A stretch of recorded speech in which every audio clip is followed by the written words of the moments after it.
There is a particular kind of child who grows up learning that love feels like performance. Not performance on a stage, performance in a house, performance in silence, performance in how you sit, how you speak, how you succeed, how you fail. A child raised by a narcissistic father does not always grow up in chaos. Sometimes the house looks impressive. Sometimes the father is respected, disciplined, charismatic, admired.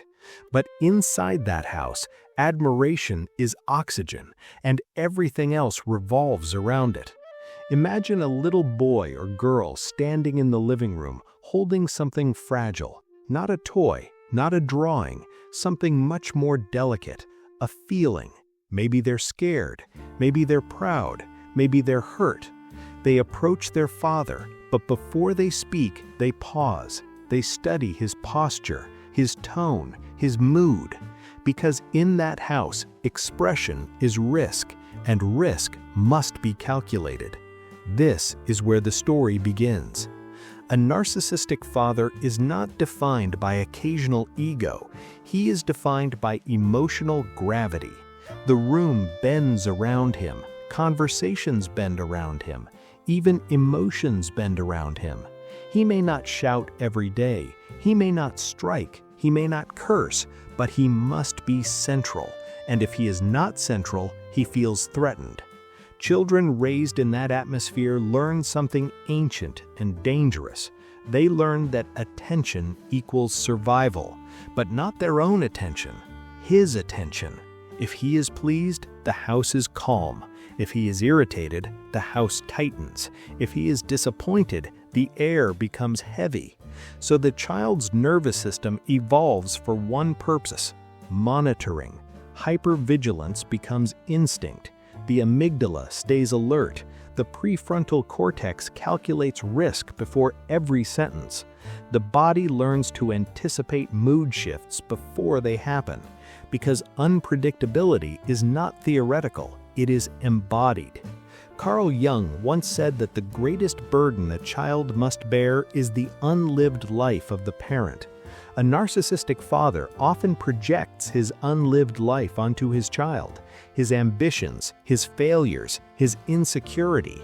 If he did not become what he wanted to be, the child must compensate. If he sees weakness in himself, he punishes it in the child. If the child excels, he claims ownership. If the child fails, he withdraws pride. Love becomes currency. Approval becomes rationed. Imagine bringing home an A. He nods. Good, that's expected. Imagine bringing home a B. What happened? The message is subtle but clear. You are valuable when you enhance me. You are disappointing when you reflect imperfection. And the child internalizes it. I am loved when I perform. Now imagine this dynamic repeating for years. Childhood becomes negotiation. You suppress sadness because sadness irritates him. You suppress anger because anger challenges him. You suppress individuality because individuality competes with him. What remains? Persona, a carefully constructed mask. Jung described the persona as the mask we wear to adapt to society. But in this case, the mask is not worn for society. It is worn for the father. The real self goes underground, and what goes underground becomes shadow. Unexpressed rage, unprocessed grief, unacknowledged fear, all buried.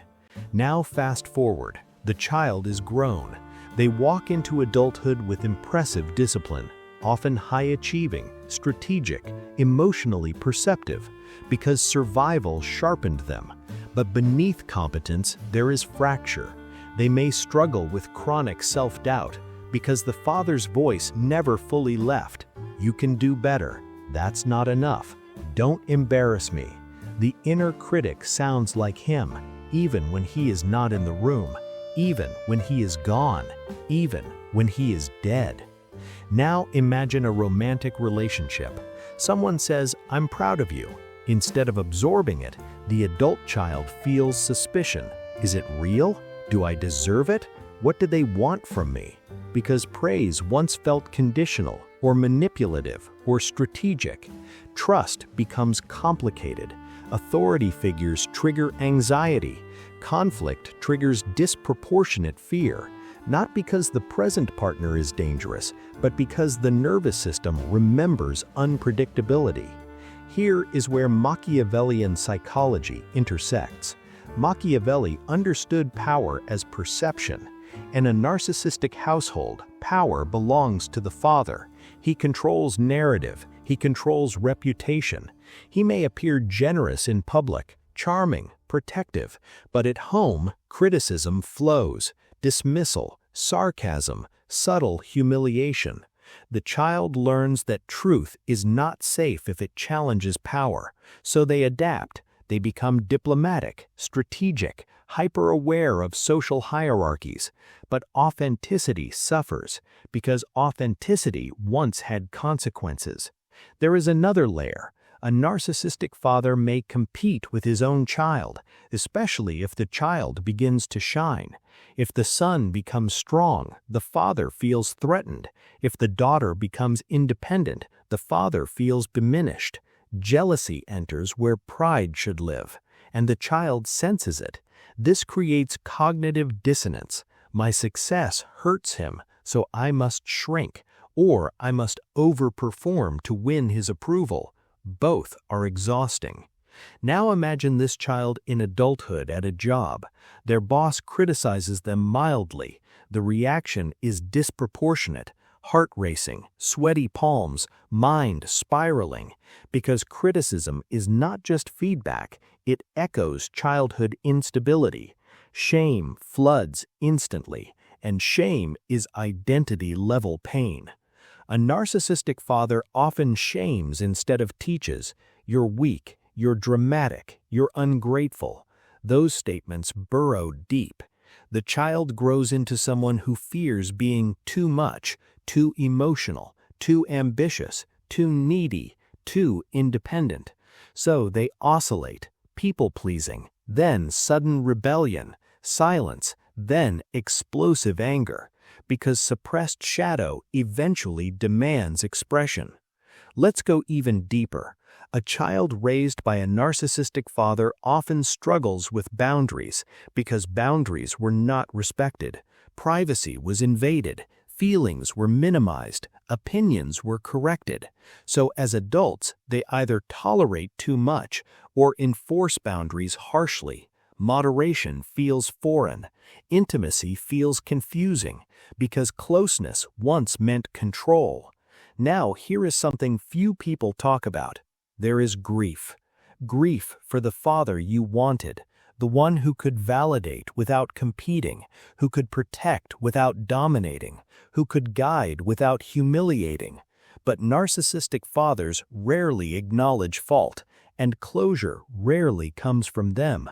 So healing must come from within.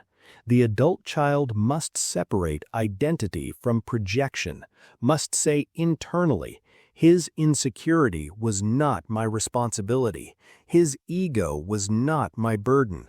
His shadow was not my identity.